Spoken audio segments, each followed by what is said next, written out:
मानिकपुर गांव में दुर्गा अपने दो बेटे राजेश और रोहन के साथ रहती थी। पति के मौत के बाद दुर्गा ने अपने दोनों ही बेटों को बड़ी मुसीबतों से पाला था। दुर्गा खुद तो पढ़ी लिखी नहीं थी, लेकिन वह अपने बेटे को पढ़ाकर काबिल बनाना चाहती थी और उसके लिए दुर्गा ने कड़ी मेहनत की थी। हालांकि फिर भी उसके लिए ऐसा कर पाना बहुत ही मुश्किल था। माँ, अगर मुझे आगे की पढ़ाई के लिए शहर भेजना ही नहीं था तो मुझसे इतनी मेहनत करवाई क्यों? बेटा, तुझे क्या लगता है? तुझे मना करते हुए मुझे अच्छा लग रहा है क्या? मेरी मजबूरी समझ बेटा, सब कुछ तेरे सामने ही तो है। बस करो माँ, हमेशा पैसों का रोना रोया है, तुमने रहने दो। अब जो करना है वह मैं करूँगा। इतना कहकर रोहन घर से बाहर जाने लगा, लेकिन तभी उसके बड़े भाई राजेश ने उसे रोका और उससे बोला, कहाँ जा रहा है रोहन, और तू क्या करने वाला है? कुछ भी करूँगा, पर मैं अपनी मेहनत और अपना भविष्य खराब नहीं करूँगा भैया।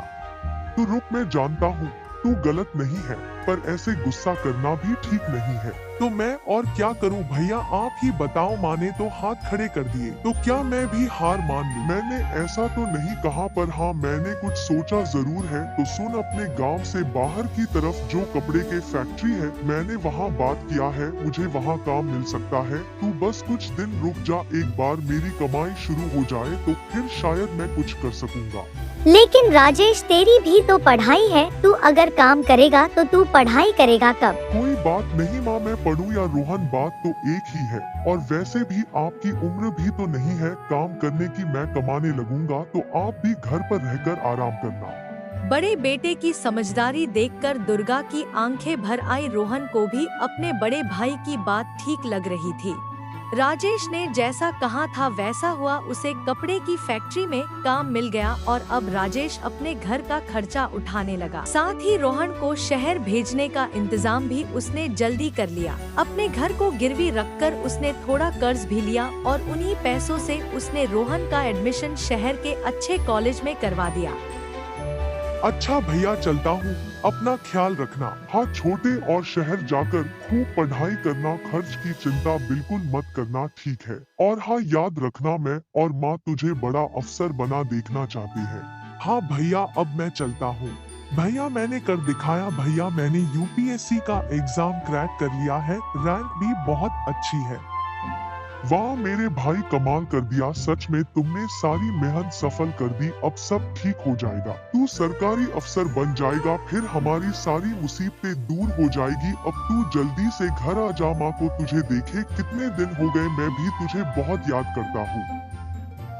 हाँ भैया, जल्दी आऊंगा, पर पहले सब कुछ क्लियर हो जाए। कौन सी पोस्ट मिल रही है, कहाँ पोस्ट मिलेगी, यह सब पता चल जाए, फिर आता हूँ।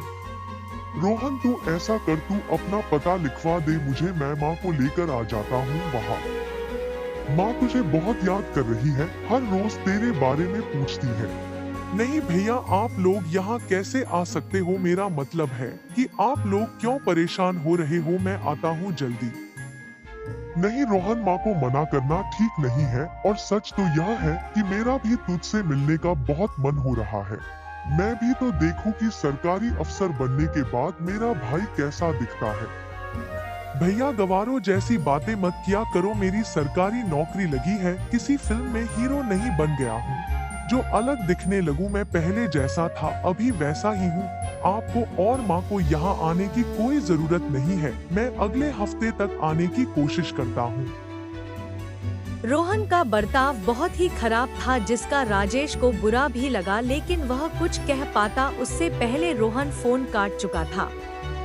राजेश बुझे मन से घर वापस आ गया और उसने रोहन के गांव आने की बात दुर्गा से कही। खराब तबीयत के बावजूद दुर्गा तैयारियों में लग गई, लेकिन राजेश में कोई उत्साह बाकी नहीं था, क्योंकि वह समझ गया था जिस रोहन को उसने शहर पढ़ने भेजा था अब वह काफी बदल चुका था। इससे देखकर दुर्गा बहुत खुश थी और बड़ी ही बेसब्री से रोहन का इंतजार कर रही थी। रोहन तू आ गया बेटा, कैसा है? तू सरकारी अफसर बन गया तो भूल गया अपने परिवार को। माँ अगर यही सब बातें सुनानी है तो मैं अभी वापस लौट जाता हूँ। देख रहा है राजेश अफसर बाबू की नाक तो बड़ी ऊंची हो गई है। वैसे इसमें कुछ नया नहीं है, ये तो है ही बचपन से नक चढ़ा। चल आजा जल्दी से, मैंने तेरी पसंद का खाना बनाया है। नहीं नहीं माँ, अभी खाना तो नहीं खा पाऊंगा, 1-2 घंटे में निकलूंगा मैं।